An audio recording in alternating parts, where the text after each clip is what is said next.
Hello friends, back to Bhavani lifestyle. ஒரு வழியாக நம்ம வண்டி வந்துட்டு மற்ற ஒரு சிகப்பு வண்டி ஸ்கூட்டி ஒரு சொந்தக்காரங்க ஒரு பையன் கொடுத்தா, அந்த பையன் வண்டியெலாம் கழுவி டேங்க் ஃபில் பண்ணி அவர் கையில் கொண்டு கொடுத்தாச்சு.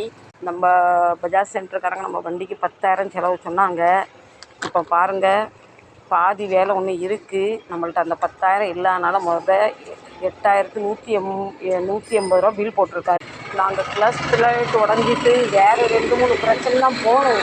உள்ளே பார்த்த பிறக்க ஆப்ரேஷன் தேட்டரில் தான் தெரிஞ்சுது இதுக்கு என்னென்ன பிரச்சனை. இந்த வண்டிக்கு இன்னும் வேலை இருக்குது. அதுக்கு நம்மள்ட்ட பணம் இல்லாதனால பில்லை எழுதி கொடுத்தாரு. வாங்கிட்டு வந்தாச்சு.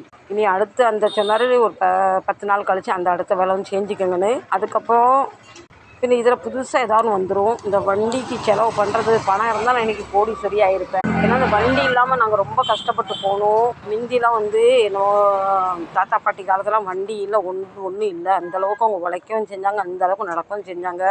ரோட்டில் ஒரு வண்டி இருக்காது. இப்போ வந்து நாலா பக்கமும் எங்கே வண்டி என்ன வண்டி மைல் கணக்கில் நடப்பாங்க நம்ம தாத்தா பாட்டிலாம். இப்போ நம்ம 2 நிமிஷம் வெளியே போகணுன்னாலும் திருப்பி உயிரோடு வீட்டுக்கு வருவான்னு தெரியல. அந்தளவுக்கு வண்டிக்காரங்க முட்டி மோதி கையை காலை உடச்சி விட்டுட்டு போயிடுறான். எது எப்படியோ எங்கள் வண்டி வந்துட்டு இன்னும் இதில் வந்து 2-3 வேலை இருக்குது. இன்னும் அதுக்கு பணம் ஆகும். அதனால் அப்புறமா அந்த வேலையை பண்ணிக்கிறோன்னு வாங்கிட்டு வந்துட்டோம். அந்த பழைய வேலை செய்கிறக்குள்ள இதில் புது வேலை வந்துடும் போல். நிறைய செலவு கொடுக்குது எங்கள் வண்டியெல்லாம். நல்லா வண்டிக்கு வயசாகிட்டு, எங்கள் வண்டி வாங்கி 13 வருஷம் ஆகிட்டு. எனக்கு எப்படி வயசு ஏறிக்கிட்டே போகுது, எங்கள் வண்டிக்கும் வயசு ஏறிக்கிட்டு போகுது. நாங்கள் எந்த வேலையும் செய்யணும்னு நினச்சோம். இந்த இவருக்கு ஆக்சிடென்ட் ஆச்சு பார்த்திங்களா, அந்த வண்டி விழுந்த போது இந்த மின் முகம்லாம் உடஞ்சிட்டு அதையும் செய்யணும்னு நினச்சோம். அதுக்கும் பணம் இல்லைன்னு செய்யல. இப்போ மெயினாக பிரேக் வேலை செஞ்சாச்சு, சைலன்சர் வேலை செஞ்சாச்சு, இன்ஜின் வேலை செஞ்சாச்சு. இன்னும் நமக்கு வேலை இருக்குது. எப்படி சொல்லுவாங்க, வீட்டை ஒன்று சைலன்ஸ் வேலையை முடிச்சாச்சு, இன்னும் 2-3 பிரேக் வேலையெல்லாம் முடிச்சாச்சு. சொல்லுவாங்களே, வீட்டை கட்டிப்பார் கல்யாணத்தை முடிச்சுப்பாருன்னு சொன்ன மாதிரி அது லேஸ் இல்லை. அதை மாதிரி இந்த வண்டியில் செலவு செலவு செலவு செலவு. இன்ஜினில் இதில் ஃபுல்லாக அன்றைக்கி வந்து ஆயில் லீக் ஆச்சு.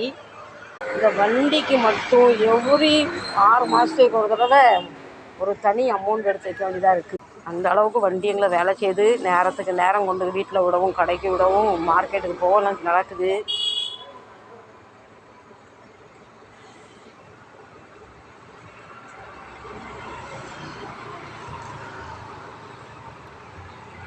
இல்லைன்னா மீண்டும் இன்ஜனுக்கு பிரச்சனை வந்துடுமா? நான் மட்டும் என் வீட்டுக்கார் யோக்கியெல்லாம் சொல்ல மாட்டேன். இவர் வண்டி ஓட்டுறது வந்து ரொம்ப ரஃப்பாக. அன்றைக்கி நாங்கள் வண்டி நாள் மெக்கானிக் ஷாப் போனதுக்கு அவர் சொல்கிறாரு, பிரேக்கை அமுக்கிக்கிட்டு வண்டி ஓட்டுறீங்க, அதனால தான் உங்கள் வண்டிக்கு இவ்வளோ ஃபால்ட்டு வருதுன்னு. நீங்கள் பிரேக்கை விட்டுட்டு வண்டி ஓட்டுங்க. இவருக்கு இப்படி பழகி போச்சு. பிரேக்னால் என்னன்னு எனக்கு தெரியல, மெக்கானிக் சொன்னது தான். இன்னைக்கு பார்க்கலாம் புது ஒன்று.